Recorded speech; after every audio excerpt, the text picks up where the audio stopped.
What is cabaret? Well, cabaret is, in the words of the great playwright Cola Scola in O Mary, it's an elegant story told through song, I believe. it's an open stage for you to express yourself. You can tell your life story, you can only sing, you can do whatever it is that you feel like doing, and I love that. It was a blank slate. An artist's exploration into what is special about them and how they can possibly share it with a 2-drink minimum. Is heart just another word for in denial? Is heart what they say when they're all going, oh, they're not gonna make it, but go, go, go, you got a lot of heart. Well, it's a rough road, isn't it? I am limping myself from the rough road we're traveling, and you feel like, oh my God, I have no other skills. What else am I possibly? It is usually a very intimate setting, and it's usually a personal experience. People tend to sort of get it off their chest and express who they want people to perceive them to be. Well, cabaret can be so many different things, from comedy to burlesque to narrative, dramatic theater.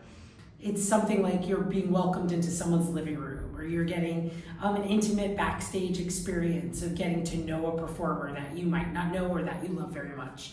In the old days of cabaret, when people expected to hear songs from musicals or from the Great American Songbook, as it was known, it was very daring to break that mold and do songs by Bob Dylan or John Lennon or Carole King. But now we don't blink twice if it's Bob Dylan or Carole King or Stevie Wonder, any one of the sort of great songwriters from rock and roll and Motown and jazz and everything from the 60s and 70s. Now it's a little more unexpected when you see stuff that's from contemporary music, but that's also becoming common. We've had so many nights at the Green Room 42 with people singing songs by Sabrina Carpenter. She didn't have to wait very long to get included in cabaret. And I think that ultimately that's not surprising, because this form of cabaret is not about what you're singing. It's about how you're using that material to share something personal with the people in the room. I feel like what makes it unique is the fact that it is your own thing. You create it, and you either die or you are exalted from that performance. It really puts all of the onus on you to say and do what you feel you need to say. And you can walk away from it performing and going, that didn't feel good. Or you can walk away going, I said and did everything I wanted. The magic of cabaret is that you're invited in a way that in the theater it's just not as possible. And you get, all those special ways of getting brought into someone's story. You ideally should leave knowing more about a performer than you walked in. And when you see a Broadway show, that does not happen. When you even see a concert, it doesn't normally happen.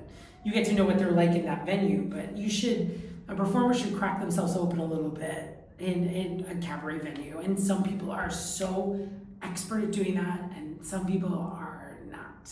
Whatever it is you feel like, I've got something in my craw, I've got to cough up. There it is, like a hairball. I just need to choose my time.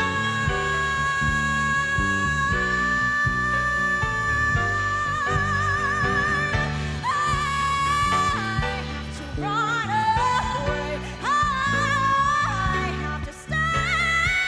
I'm gonna live a life where I am proud to say that I followed my joy, I followed my heart, I lived this one wild life. People love to be surprised. They love to see something that they now, are they making that up? Is that did they plan to do that? They love it. It gets them on the edge of their seats. The minute the performer gets sort of a glazed eye and looks in the, I was a boy and I had a kite and my father was mean. It's like I take a step back. I don't feel connected, but I can go, well, they have a nice voice. But when I need to be moved, I need to laugh my ass off, or I need to feel my deepest feelings. That's what I want in art. I want to feel something. I wrote and directed Andrew Barth Feldman's show, which is called Park Map, which was very successful. And we did maybe 12 performances at 54 Below, and he's done it in other places, and it is such an intimate story about how a young man becomes a Disney adult through the lens of losing his mother. So it's like wildly intimate, and all these songs, some original, some Disney songs, some other random songs, we've just like created an experience. And watching that show, I felt like it was really special to be a part of. So when those things happen, it feels really magical. I don't think there are any limits to what cabaret can be. I can look at some material and say, I don't know how this could work in a cabaret, but that doesn't mean it couldn't work in a cabaret. It just means that I don't have the imagination or the connection to the material. Somebody else might have those things and be able to do it, and we always are surprised. Coming up, I moved to Manhattan in 1998, and there wasn't a lot of uptown cabaret venues. There was like very fancy ones, and then there was these places like 88's, and upstairs in the duplex there was a lot of like West Village downtown cabaret spaces, and there were people who were stars of those spaces, and that kind of doesn't really exist anymore because of the amount of cabaret spaces that have moved uptown and the amount that have closed downtown.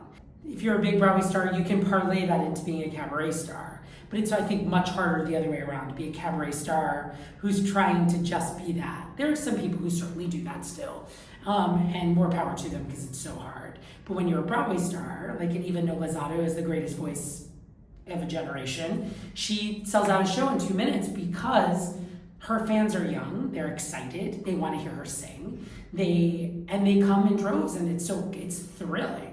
And she delivers. She's like a firecracker on stage. It's so fun to watch her.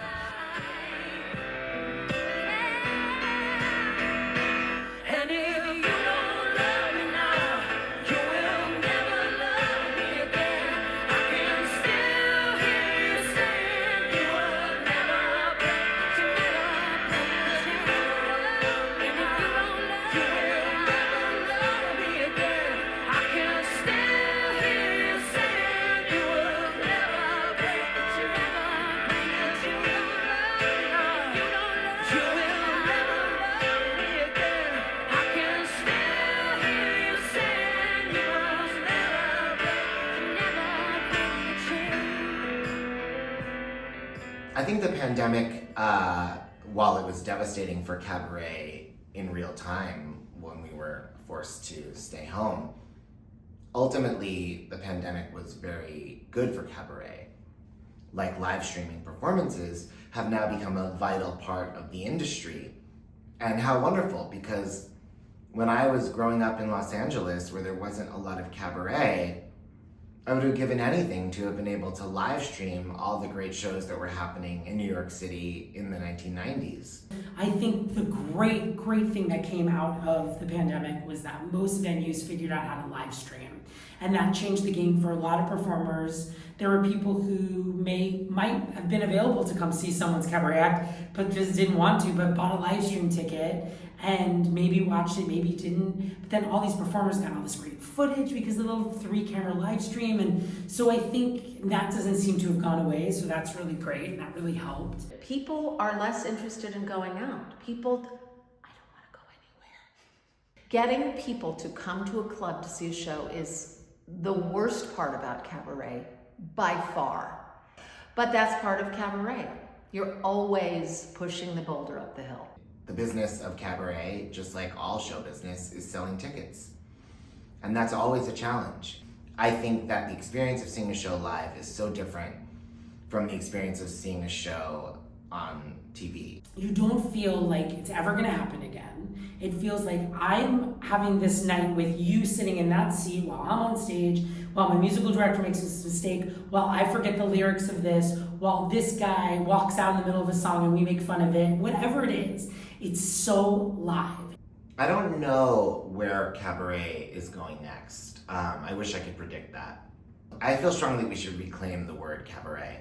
And in reality, the word cabaret is the perfect word for a huge umbrella of different things we can do. I hope that they see this as the venue for them to do all the creativity that's in their heart that we may not be looking for because we haven't dreamed it up, but they are.